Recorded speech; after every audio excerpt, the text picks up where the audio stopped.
얘들아 안녕, 선생님들 안녕하세요. 오늘은 죄에 대한 이야기를 하려고 합니다. 기독교 세계관 5번째 이야기. 창세기 3장 6절을 읽어드리도록 하겠습니다. 여자가 그 나무를 본즉 먹음직도 하고 보암직도 하고 지혜롭게 할 만큼 탐스럽기도 한 나무인지라.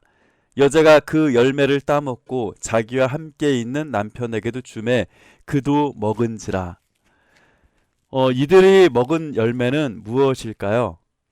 왜 하나님은 이 위험한 나무를 이곳에다 심어놓고 아담과 하와가 지나갈 때마다 먹고 싶게 만들고 그것을 먹으면은 너희들은 벌 받을 거야 라고 하셨을까요?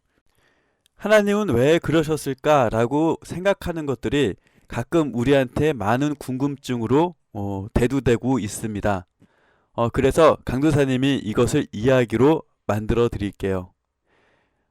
태초에 이 세상이 있기 전, 태초라는 시간은 아무것도 없었을 때, 하나님만의 시간이 있었을 때를 이야기합니다. 성부, 성자, 성령님께서 아름답게 이미 충분한 교제가 이루어지고 아름다운 사랑이 이루어지는 그런 세계였었어요.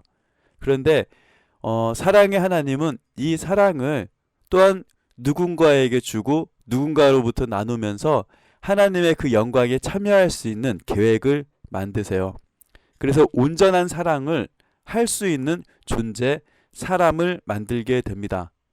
여기서 말하는 온전한 사랑이라는 것은 어떠한 적정한 시간이 됐을 때 알람시계처럼 기계적으로 사랑해요, 좋아해요, 화이팅, 하트 뿅뿅뿅 이렇게 나오는 사랑이 아니라 여러 선택할 수 있는 것들이 있는 가운데 그 가운데 가장 최고로서 마음을 들려줄 수 있는, 마음을 드릴 수 있는 존재에 대해서 경의를 표한다거나 아니면 애정을 표한다거나 그런 사랑을 표할 수 있는 그런 선택, 자기를 희생해서라도 사랑할 수 있는 그 기쁨을 누릴 수 있는 존재, 어떻게 보면 하나님의 사랑을 그대로 닮은, 하나님의 인격을 그대로 닮은 가장 하나님 닮은 그런 존재를 만드신 게 바로 인간이었죠. 하나님이 만드신 것 중에서는 죄나 악이 없었어요. 어둠도 없었고요. 그런데 천국 같은 에덴에서는 부족한 게 하나도 없잖아요. 사람이 그 안에서 불만을 생기거나 불편함이 생기거나 할 수 있는 게 전혀 없는 거예요.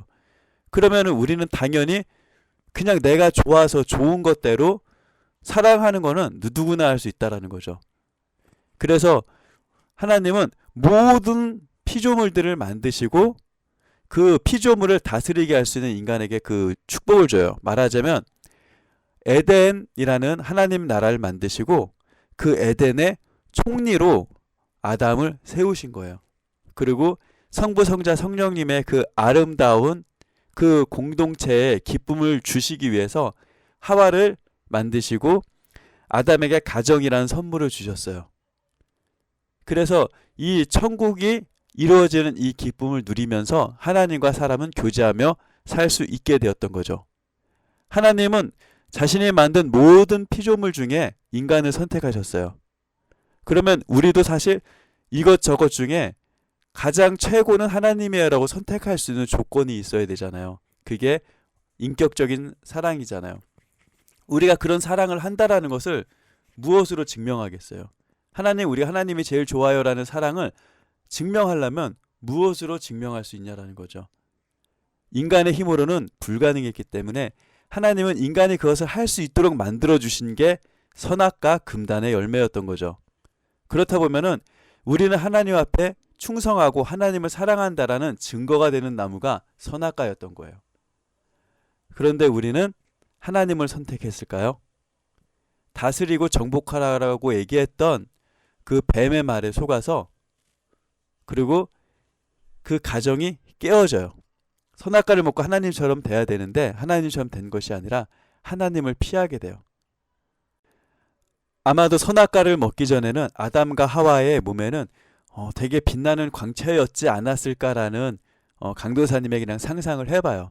그 하나님의 영광으로 온몸에 둘러싸여서 아름다웠던 그 상태에서 선악과를 먹고 타락하게 되자 하나님의 영광이 사라지면서 벌거숭이 몸이 눈에 이제 들어오게 된 거죠. 그래서 아름답게 보였던 몸이 어느 순간 수치스러움으로 바뀌었죠. 그래서 무화과 나무 잎사귀로 치마를 만들어서 입고 아담은 저쪽, 하와는 저쪽에서 따로 떨어져서 숨어 있었어요. 그럼 치마를 만들고 숨어 있을 그 시간에 만약에 하나님 말씀을 더 기억해서 생명나무를 먹고 하나님, 우리가 하나님을 배신했었습니다, 용서해 주세요라고 얘기했었으면 하나님도 스스로 말씀하셨던 생명나무를 먹으면은 영원히 산다라고 얘기하셨던 그 약속이 있기 때문에 어쩌면 아담과 하와를 용서해 줄 수 있었을 거예요. 근데 아담과 하와는 그조차도 하지 않았고 자기만의 방법으로 살아가는 게 시작이 되었죠. 물론 하나님이 이들을 말리실 수도 있었어요. 그런데 이들을 말리면은 이들이 그 다음에도 선악과에서 실수하고 싶은 마음이 없어질까요? 하나님과 멀어진 이 마음은 그것으로 좁힐 수가 없었어요. 그래서 하나님은 이들을 에덴에서 추방을 시킵니다. 에덴에서 내쫓는데 사람들은 어떻게 그렇다고 내어 쫓을 수 있을까라고 생각을 했어요.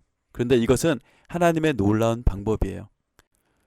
이들을 버리신 게 아니라 하나님과 사람이 마음으로 만날 수 있는 그 장소로 먼저 내보내신 거예요.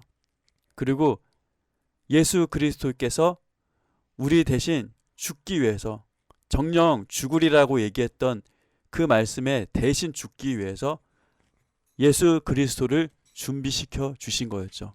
이것이 바로 하나님의 숨겨진 놀라운 사랑이었어요. 하나님은 그 계획을 가지고 우리와 함께 하고 계십니다. 죄는 하나님을 떠난 사람들이 악에 속하기 위해서 의지적으로 하는 행동을 죄라고 할 수 있어요. 하나님 뜻에 못 미치거나 하나님 뜻에 반하는 모든 것들이 결국 죄예요. 우리가 생각하는 죄 중에 살인을 한다거나 도둑질을 한다거나, 이것은 사랑하지 못한 마음에 생긴 악이 죄의 열매로 드러나는 행위들이죠. 누가 누구를 때렸고 또 누가 누구를 심하게 상해를 입혔다. 그래서 많이 때린 사람이 더 죄인이고 적게 때린 사람은 좀 덜 죄인이고, 세상의 법정은 이렇게 판단할지 모르지만 우리 하나님을 믿는 사람들, 성경에서는 그 마음이 선으로부터 떠나 있는 그 상태를 죄라고 얘기해요. 그래서 의인은 이 세상에 없나니 하나도 없다라고 말씀하셨던 거는, 우리는 사실 하나님을 믿는다라고 얘기를 하지만 하나님을 슬쩍슬쩍 떠날 때가 많이 있는 것 같아요. 나의 필요를 위해서 기도를 했다가 나의 필요가 채워지면 하나님을 버리고 내 눈에 보암직하고 먹음직한 것들을 찾아서 나의 유익을 위해 살아가는 나의 모습들을 바라볼 때, 우리는 어쩌면 선악과가 다시 우리 앞에 놓여 있다 할지라도 언제든지 따서 먹을 수 있는 그런 존재들이라는 거죠.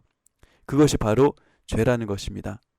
하나님이 우리의 죄를 용서하여 주시고 우리 죄에 대한 책임을 스스로 죽음으로써 담당하셨다라는 그 놀라운 사실을 우리는 기억을 하면서, 어쩌면 나에게 잘못한 친구들, 세상이 죄인이라고 손가락질하는 사람들을 향해서 그 죄는 미워하고 그 죄는 혐오하더라도 그 사람은 사랑하며 그 사람이 다시 하나님 안에 선으로 돌아올 수 있도록 기도를 해야 됩니다.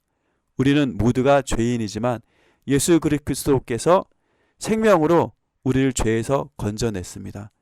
우리는 하나님 안에서 그 거룩을 지키기 위해서 날마다 그런 영적 전쟁을 하며 살아가야 되는 의무를 가진 사람들이에요. 그럼에도 우리는 죄를 지을 수 있고 넘어질 수 있어요. 그래서 우리는 그 죄로 인해서 끝나는 것이 아니라 우리는 계속 반복해서 하나님 앞에 돌아가는 그런 노력들과 그런 행위들을 통해서 우리의 거룩을 지켜가는 친구들이 되시기 바랍니다. 죄는 하나님을 떠나 있는 것이 죄입니다. 선을 떠난 것이 죄입니다. 빛이 결여가 된 것이, 빛이 부재가 어둠이듯 선의 결여, 선의 부재가 바로 악인 것입니다. 우리는 늘 우리 삶에 하나님을 초청해서 하나님의 선, 그 거룩한 선 가운데 살아갈 수 있는 우리 친구들 될 수 있기를 기도합니다. 다음 주에 만나요. 안녕.